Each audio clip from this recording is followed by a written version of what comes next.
Guys, huwag tularan ang pagluluto. Magganito. Yan. Hindi snap, naging itim. Hindi nanyan ko lang yun guys, para crispy siya guys.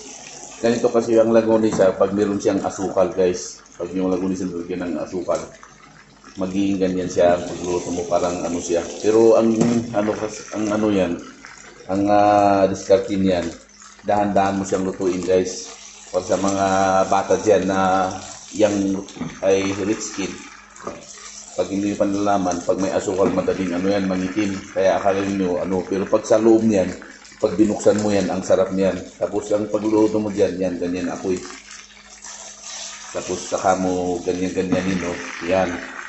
Alam mo yung nagpapasarap yan, yung itim niya. Yung itim niya kasi sugar kasi to. Gawa sa sugar na langgunisa. Kaya ganyan guys.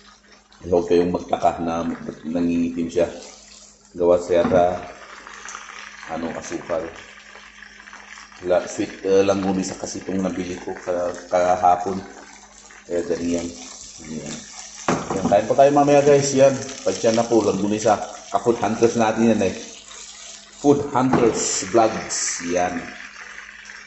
Meron pala akong YouTube channel guys. Doon kayo sa Food Hunters Vlog. Andun yung mga vlogs natin noong unang panahon. Yan guys, yan. Bye bye sa inyong lahat. Yan, kain pa tayo mamaya. Hinihintay ko yung kasama ko na babangon.